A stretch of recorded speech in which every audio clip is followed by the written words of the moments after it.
Welcome to Pause for Thought number 2. Today we are again going to be reading from the work of Max Lucado, but I have chosen a children's story today for 2 reasons.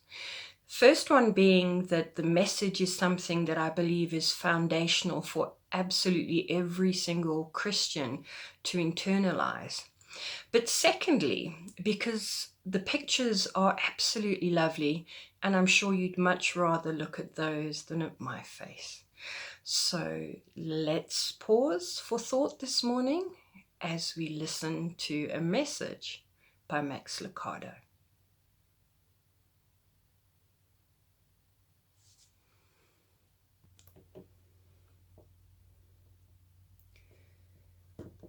The Wemmicks were small wooden people.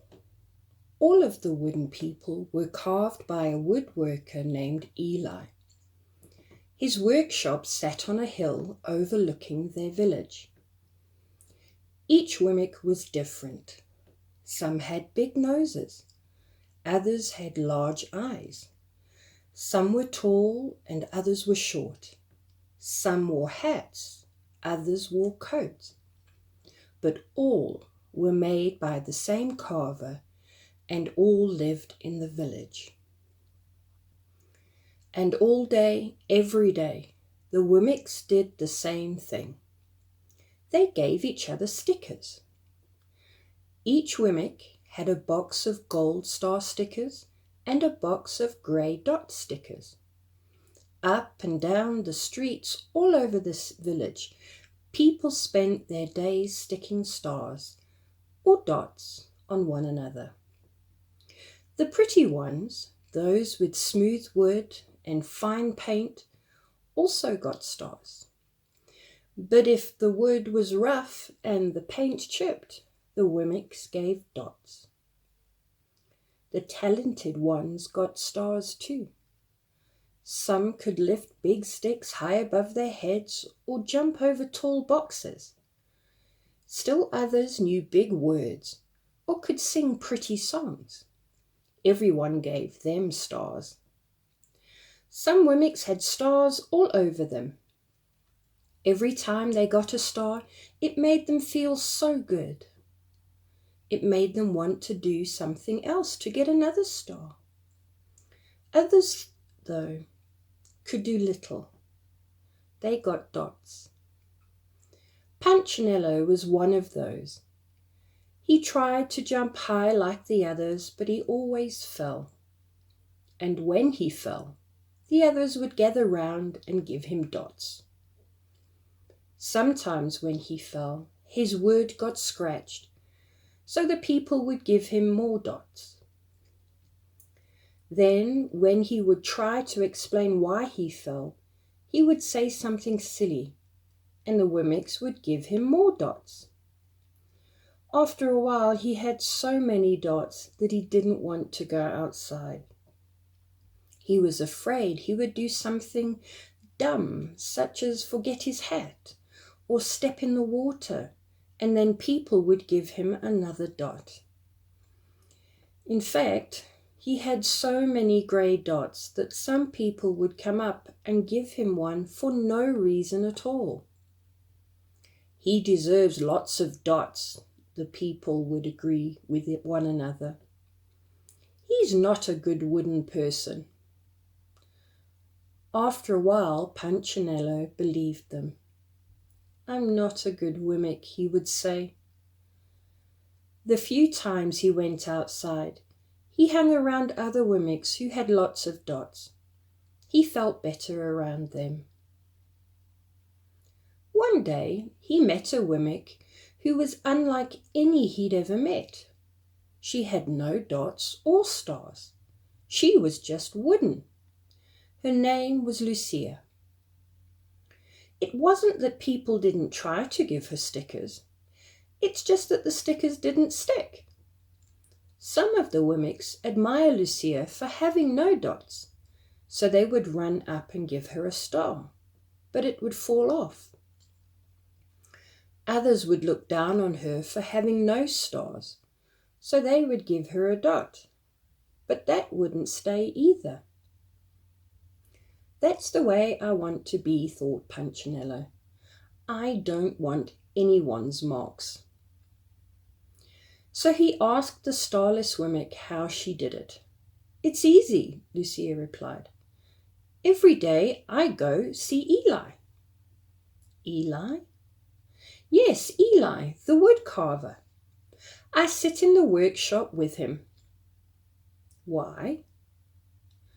Why don't you go find out for yourself?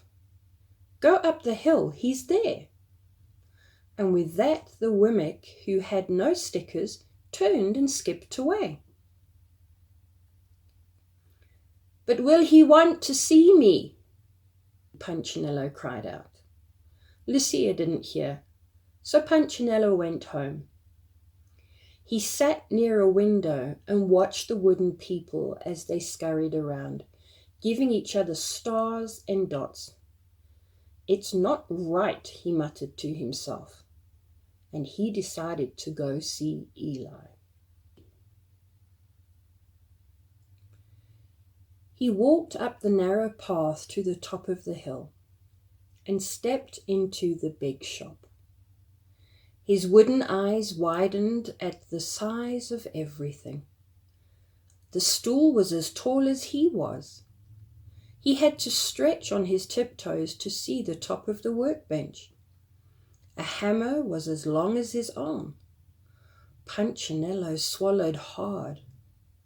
I'm not staying here. And he turned to leave. Then he heard his name. Punchinello. The voice was deep and strong. Punchinello stopped. Punchinello, how good to see you. Come and let me have a look at you. Punchinello turned slowly and looked at the large bearded craftsman. You know my name? The little Wimmick asked. Of course I do. I made you. Eli stooped down and picked him up and set him on the bench. The maker spoke thoughtfully as he looked at the grey dots. Looks like you've been given some bad marks. I didn't mean to, Eli. I really tried hard. Oh, you don't have to defend yourself to me, child. I don't care what the other Wimmicks think. Don't you? No, and you shouldn't either. Who are they to give you stars or dots? They're Wimmicks just like you. What they think doesn't matter, Punchinello. All that matters is what I think, and I think you're pretty special. Punchinello laughed. Me? Special? Why? I can't run fast.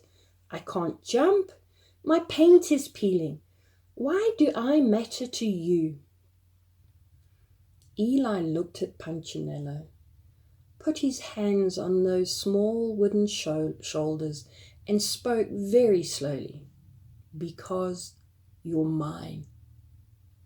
That's why you matter to me. Punchinello had never had anyone look at him like this, much less his maker. He didn't know what to say. Every day I've been hoping you'd come, Eli explained. I came because I met somebody who had no marks, said Punchinello. I know. She told me about you. Why don't the stickers stay on her? The maker spoke softly. Because she has decided that what I think is more important than what they think. The stickers only stick if you let them. What? The stickers only stick if they matter to you. The more you trust my love, the less you care about their stickers. I'm not sure I understand. Eli smiled. You will, but it will take time. You've got a lot of marks. For now, Just come and see me every day and let me remind you how much I care. Eli lifted Punchinello off the bench and set him on the ground. Remember, Eli said as the Wemmick walked out the door, you are special because I made you, and I don't make mistakes. Punchinello didn't stop, but in his heart he thought, I think he really means it. And when he did, a dot fell to the ground.